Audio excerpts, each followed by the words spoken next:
Hey everyone, and welcome back to Chasing Growth. Today I want to talk about values. Every leader should be able to identify what are the things that are important for them, what they value. This is very important. It is not just important for you, but important for the people who's following you. They happen to be under your leadership. If you're a leader who doesn't stand for anything, they read one book about leadership and they go all the way over there. They read another thing that is the thing of the moment about leadership and they go all the way over there. For people who's under you, or they just happen to be under you because your role, it will be really hard to understand you, to know what you stand for, what are your values. So as leader, you have to recognize, to discover what you value. If you don't know this, it's really hard for people to know you. Let me ask you a question. If I approach to somebody who's following you, that you're coaching, or just happen to be under your leadership, and I ask, what are the values of this leader? What do your leader value? What he stand for? Can they answer that question? If you cannot answer that question today, you have to start identifying what you value. And how you do that? You gotta start doing an internal journey, asking questions to yourself to find out what is important for you. Not everything will be important for you. When everything is important, nothing is important. So you have to identify the thing that's important for you. I personally think they have to be very simple, so have to be explained. Let me explain it. For example, for me, what are my values? There's three words that define my leadership in the more basic way. And those words are simple, excellent, and responsible.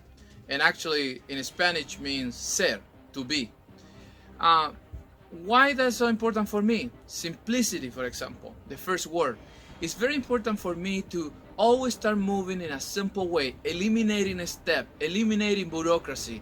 I don't believe in policies or rules. I think that many times a lot of the things come from insecurity, come trying to not really trying to face a problem. For example, some people will create a whole policy for a whole department, a whole ministry, a whole company because they're having problem with some employees instead to address the problem with the employee. So when you're leading from simplicity, you fight those things. You're against those things. I believe in excellence. Excellence is very important for me. And how I define it is not just achieving the goals, but it's also that I can go to bed at night and before God to say that I did my best. Before God that I did the best I know how in the work that I was doing. And finally, responsible. We will live in a time and moment when people don't want to be responsible. They don't want to be responsible for their actions. They don't want to be responsible for what they do. Excuses are a horrible thing. And that's how I live. I like to be simple, excellent, and responsible. So when I talk with people, when I lead individuals, I tell them this is what I expect. This is where this comes from who I am as a leader. Those are the things that I value. And there's many other things that I value. However, these are at the core of what I believe, what is important for me. So simplicity, excellence, and responsibility.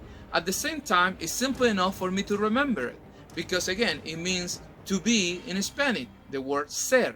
So that way I can remember it and repeat it all the time. So if you approach to somebody who has the opportunity to work with me, they will know this. They will know that if they're doing something that is not very simple, that is hard, they're not trying to make it better, they're not trying to eliminate a step, and they're falling for policies, that won't fly with my leadership. They know that I expect the best from people, and it's a conscious question. Are you doing your best? Are you doing the best you know how with what you have today? And finally, the responsibility. I don't like excuses. People know this. They know when they come to me, I prefer ownership. I prefer people falling forward and dealing with the problems instead to give excuses. This is expected. People know where they stand with me, and I stand for those things. So let me ask you again, what is your leadership style? What do you value? What is important for you? This is important not just for you, but for the people who follow you. Again, what are your values? And go ahead and find them. If you haven't done this work, start doing that work. Start finding out who you are, what do you value, so you can present it to people so they have an opportunity to follow you with clarity. If you like this video, please click on like it, and I see you next week.